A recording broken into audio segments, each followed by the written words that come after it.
The Screaming Creek. Ethan Matthews stood on the edge of the small village he used to call home. It was years since he had last been to the place, and time seemed to stand still in that place.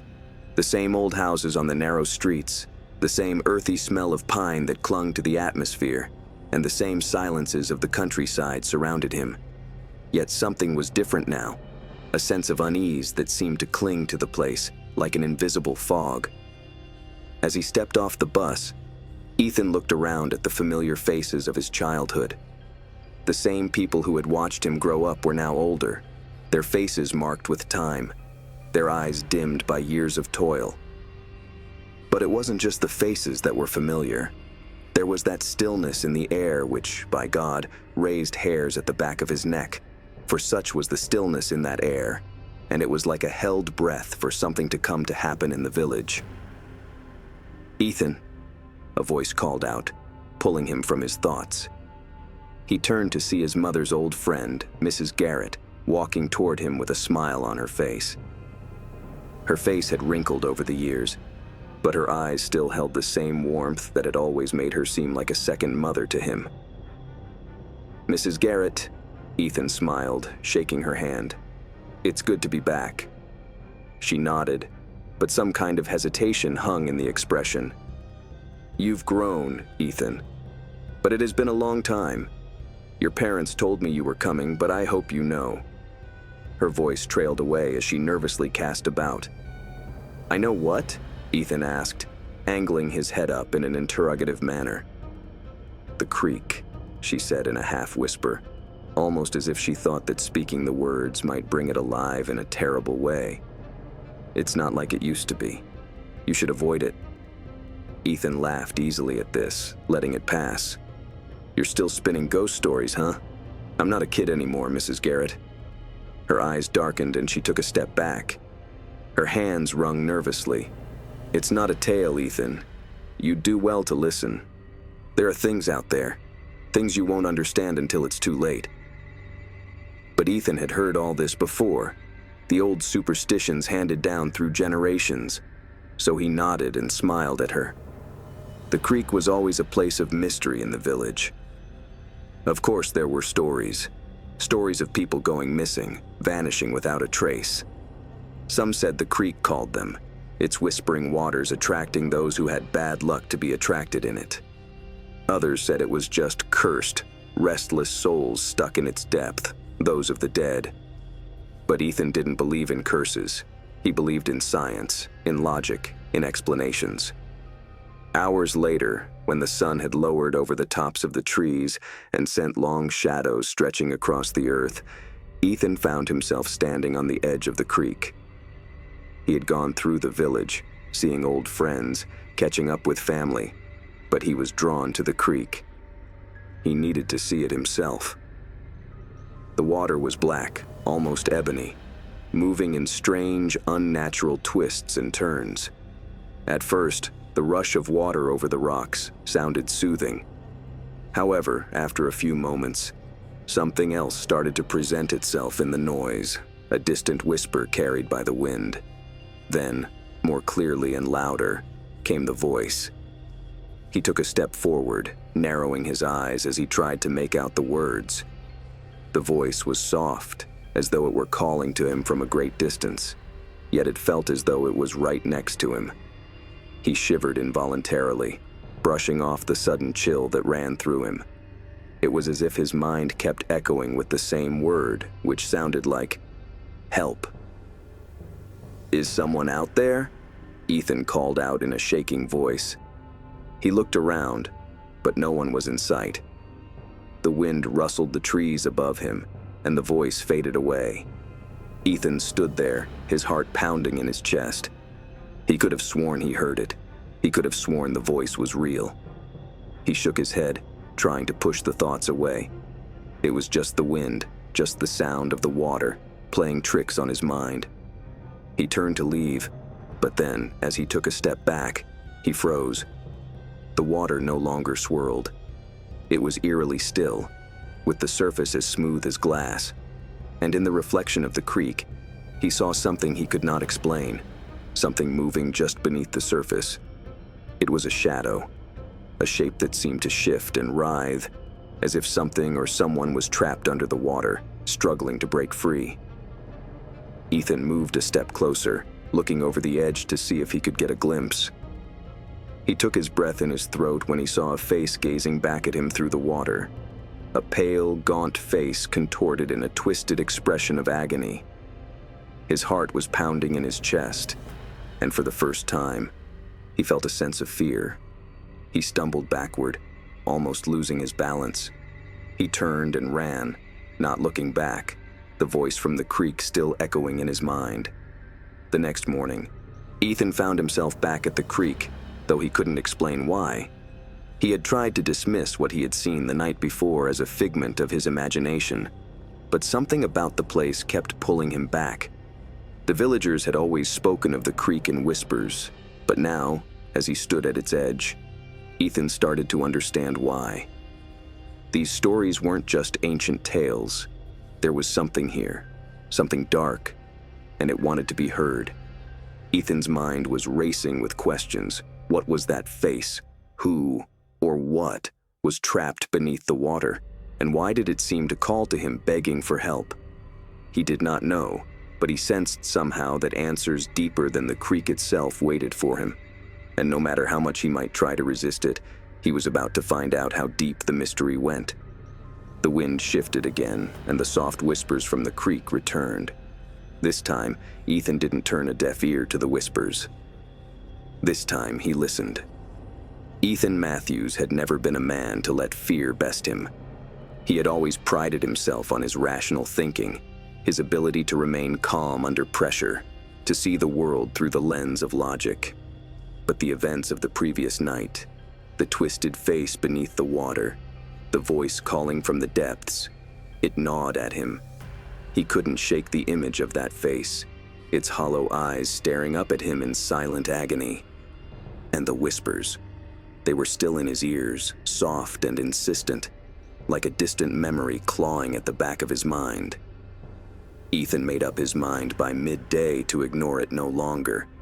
He had to understand what was happening. He had to know why the creek was so cursed. Why did it call to him? What was trapped beneath its surface? The village seemed to have no answers, and no one wanted to open their mouths to talk of the creek's dark history. He spent the morning trying to gather information, but the more he asked, the more reluctant people became. His mother, who had always been an open book, wouldn't even meet his eyes when he brought up the subject. "Ethan, please," she had said, her voice thick with fear. "Just stay away from it. It's better that way. You don't need to know." But it was apparent to Ethan that his mother wasn't afraid of him. She was afraid of something far older, something rooted in the land itself. He went to the village library. If people wouldn't speak, maybe books would. The library was small, dusty, and full of old paper smell. As Ethan walked between the shelves, his fingers brushing against the spines of forgotten books, he felt the weight of silence around him. There was no sound except for the occasional creak of wood or the rustling of pages being turned by the wind outside. After hours of searching through old records, maps, and journals, Ethan finally found a mention of the creek. It was buried deep in a historical account of the village, one that told the story of the land before the village even existed. The passage was brief, almost dismissive, but it made his blood run cold. It spoke of an ancient ritual tied to the creek, a ritual performed by the first settlers of the land. The ritual, it said, was meant to appease the spirits of the land, to ensure that the waters of the creek would never run dry and that the crops would flourish. But something had gone terribly wrong. The ritual had failed. The price paid by the settlers was all too high. Now the spirits of the place rose angry and vengeful, one after the other, dragging them beneath the stream. From that day till date, the creek held its curse, waters befouled by the souls lost beneath. And anyone daft enough to come close again, to disturb the still water, would hear those voices, trapped there for all eternity, in an eternally screamed cry of death. Ethan sat back in his chair, the journal slipping from his hands. His mind raced as he tried to process what he had just read. Could it be true? Was it possible that the creek was not just a natural phenomenon, but something far darker, something supernatural? The thought seemed absurd to him, yet the events of the last 24 hours were impossible to ignore. Now it all made sense, the face in the water and the voice calling for help. The creek was no longer just a place, but a prison that held souls from the past, their cries echoing through time. As the night drew near, Ethan knew he had to get back to the creek. There was something he had to do. He didn't know what it was, but he couldn't ignore the call of the water anymore. The voices were growing louder, more insistent. He could hear them even as he walked back to the creek, the wind carrying their cries to him. It was heavy with a sense of foreboding in the air as he walked in. The sun had dipped below the horizon, and the world bathed in shadows. Still lay the creek, whose waters reflected moonlight like a dark mirror. As Ethan stood there, staring at the water, he felt it again beneath the surface. The presence, the face, the shadow. "Help me." The voice was clearer now, closer, almost tangible. Ethan shuddered, but this time he didn't turn away. He leaned over the edge, peering into the blackness below, and then he saw it again, the face. But this time it was different. The face in the water wasn't just a reflection, it was real. A ghostly figure rose from the depths, a pale, twisted form that seemed to materialize from the very water itself. Its skin was gray and decayed, its eyes wide with terror. Its mouth opened, but no sound came out, only the endless scream that seemed to vibrate through the air. Ethan took one step back, his heart pounding in his chest. He wanted to take off and run, to somehow escape from the horror going on before him, but his legs wouldn't move, and he was paralyzed inside the grip of the horror that emanated from Creek. Then the figure begins to speak, its low, guttural rasp. "You must help us." Ethan could barely breathe. The figure pointed toward the woods, toward a path leading deep into the forest, one he had never noticed before. "The ritual," the voice whispered. "The ritual must be completed, or we remain." The figure slid back into the water as quickly as it had risen. Ethan stumbled backward, gasping for air. His mind was reeling. What just happened? Was that real?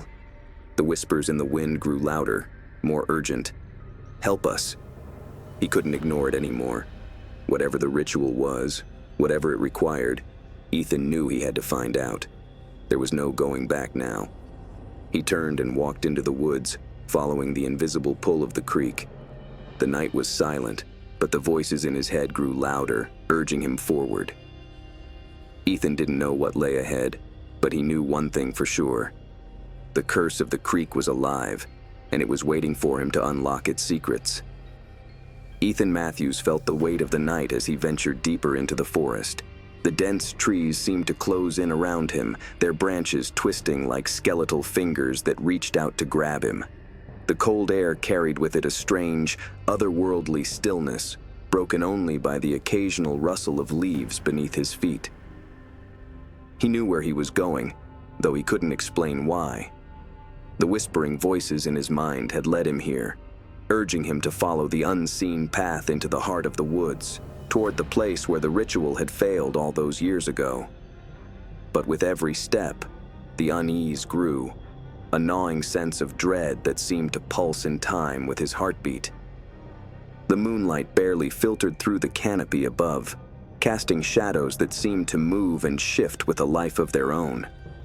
It was as though the forest itself was watching him, waiting for him to make a wrong move. He tried to shake the feeling off. He had never been afraid of the woods, not as a child at least. He had spent countless hours exploring this very forest, climbing trees, fishing in the creek, and hearing the endless stories of the village's dark past.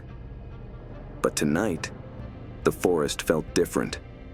It felt alive, in a way that it never had before.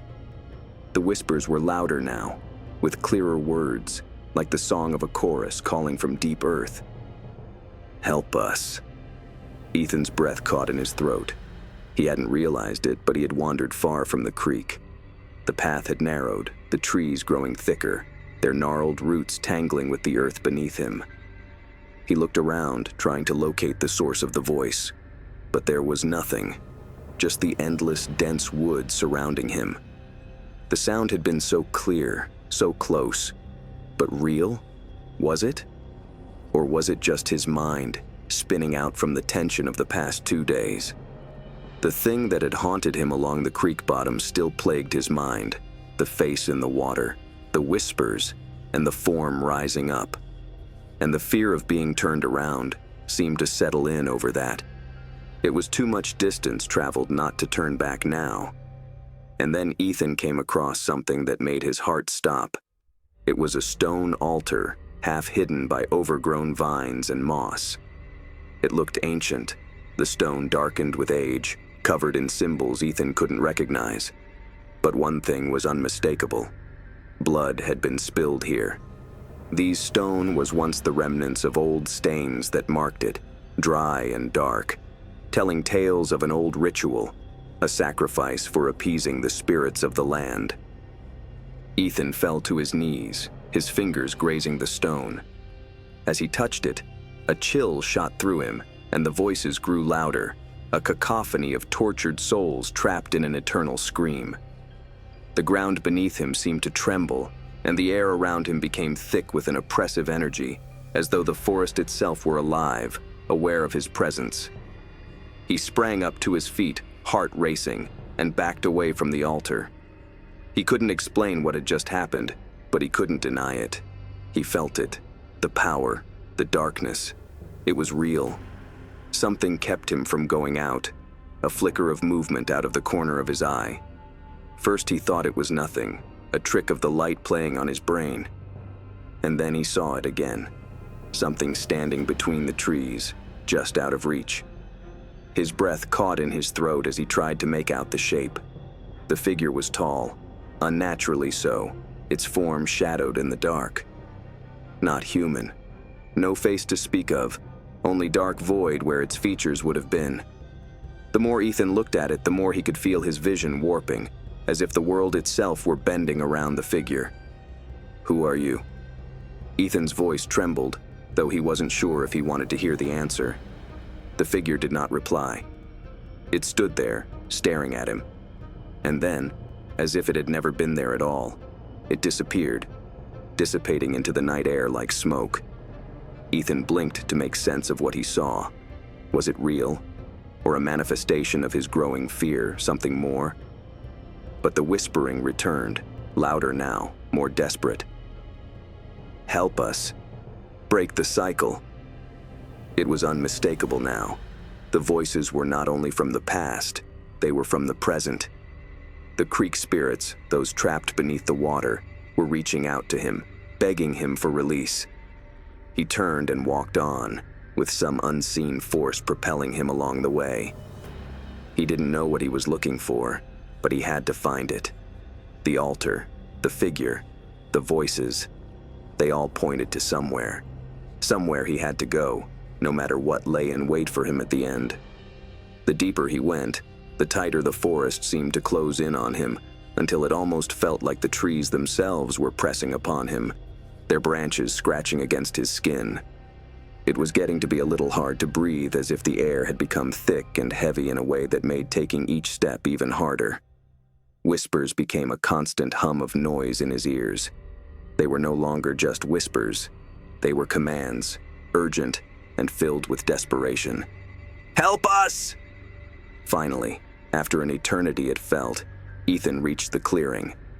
Standing there in the center of the clearing stood another altar. This was far larger and older and coated in strange, twisted symbols which seemed to be moving themselves, as if they wanted attention. The grass around this spot was bare and dry, and like the very earth has sucked the life from it. And standing behind the altar, surrounded by swirling shadows, stood a figure.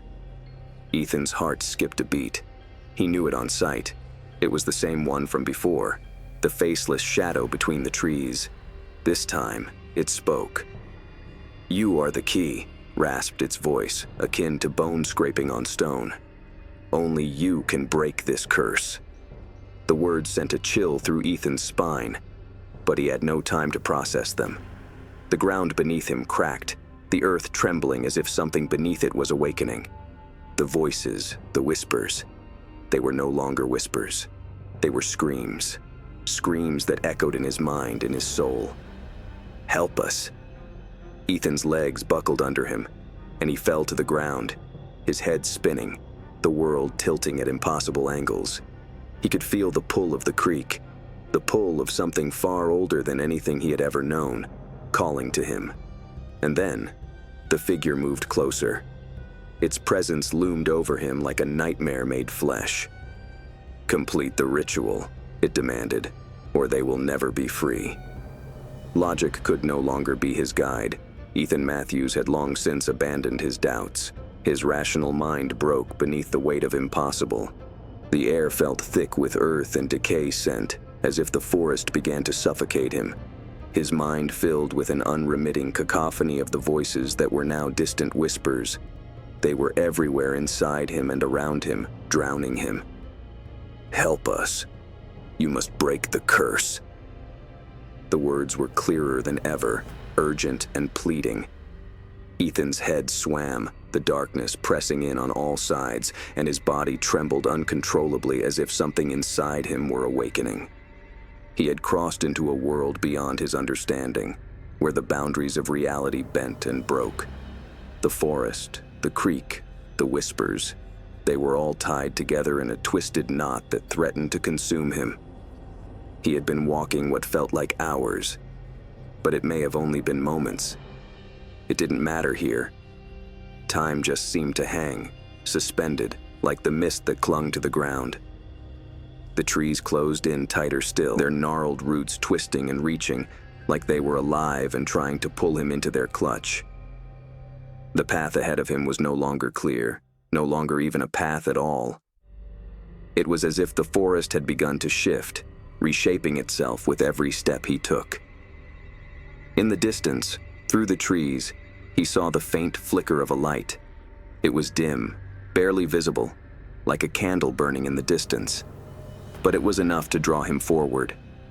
Despite the growing sense of dread gnawing at his gut, Ethan couldn't stop. The pull of the creek, of the ritual, of the voices, they were too powerful. His legs moved on their own, and he found himself stepping through the underbrush, the branches scratching at his face, his clothes, pulling him in every direction. As he drew closer to the light, the shadows seemed to grow darker, more oppressive. The world around him seemed to fold in on itself, and for a moment, he didn't know if he was still walking in the physical world or if he had crossed into something else entirely. The light flickered again, growing brighter, more solid, and Ethan knew, without understanding why, that it was the source of whatever had been calling to him. He came to a small clearing, and the source of the light was now apparent. It was another altar, much larger than the last, and this one was alive with strange energy. The symbols carved into its surface seemed to pulse with an eerie glow, shifting and changing, as if they were alive, breathing. On top of the altar lay a stone basin filled with what looked like dark liquid. Ethan's heart skipped a beat as he recognized the liquid. It was blood. Fresh blood. The voices in his head grew louder, more frantic. "Complete the ritual, set them free, or you will be next." Ethan stood frozen, his breath coming in shallow gasps. This was it. This was the place. The place where it had all begun. The place where the ritual had been broken. And it was up to him to finish it, to free the souls trapped beneath the creek. But he did not know how. He could not understand the ritual, words, symbols, nothing. He just was a man lost in the nightmare he himself had made. Even so, the fear had been eating away at his insides, but a part of him knew there was no way to turn it around now. The spirits have chosen him, and now He must do his bit. Slowly, Ethan went to the altar, his hands quivering. Reaching into the stone basin, he felt the air chill, growing colder and darker. The ground beneath his feet seemed to shift, vibrating as if the core of the world were stirring to life. Symbols on the altar flared brighter, lighting up the clearing with an odd, dancing glow that clung to the trees like a thing alive. Without thinking, Ethan plunged his fingers into the blood. The moment his skin touched the liquid, a jolt of energy shot through him. He gasped, falling back, overwhelmed by the power. His vision blurred, and he stumbled, clutching the stone to steady himself. The whispers turned into screams, rising to a deafening crescendo. It was as if the souls trapped beneath the water were crying out in anguish, their voices merging into one single horrible sound that filled his mind and shook his very soul. Ethan's body convulsed uncontrollably as the air around him grew thick, the forest holding its breath. And then, a voice, not from his mind, but from somewhere beyond, whispered, "Time is running out." The voice was cold, old, and chilled Ethan to his bones. At that point, he knew he only had seconds before the curse would find him as well. "Break the cycle, or you will join us." The words resounded in his head, and without thinking, Ethan dropped to his knees before the altar, his hands covered with the dark blood. He did not know what he should do, but the desire to finish the ritual and end the pain consumed him. He closed his eyes, letting the voices guide him. He spoke the words he didn't understand, his voice trembling as he repeated them. The words came from somewhere deep within, as if the ritual were a part of him, as if the forest itself had planted them inside his soul. As he spoke, the earth shook again, this time harder. The trees around him creaked, groaned in anguish, as if they themselves had felt the pain of living, of being alive. He could hear the creek welling up, its voice gurgling from under the ground, from under the very feet of the trees themselves. It was the creek waking, reaching up to him as if it sensed he called. The stone beneath him cracked, the basin shattering as a surge of dark energy erupted from the ground. Ethan felt himself being pulled, dragged toward the altar, toward the very source of the curse. He fought to break free, but the force was too powerful, and the darkness swallowed him whole. And then, everything went black. Ethan Matthews woke with a start, his chest heaving in a panicked breath. He didn't know where he was.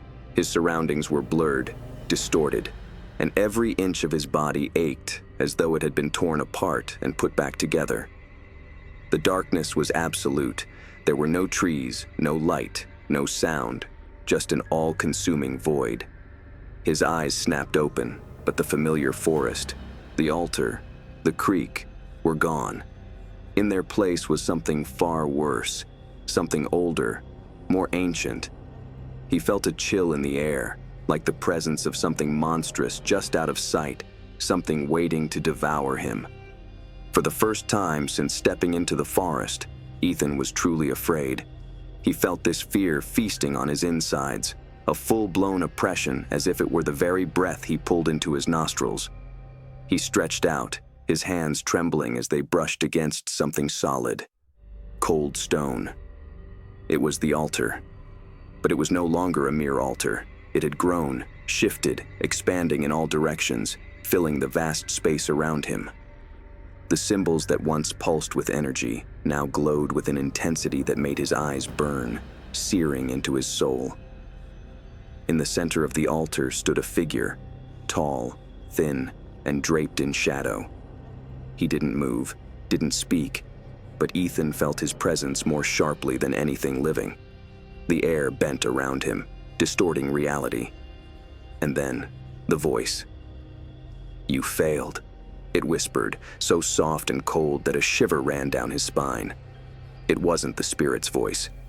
No, this voice was deeper, ancient, as if born from the earth itself.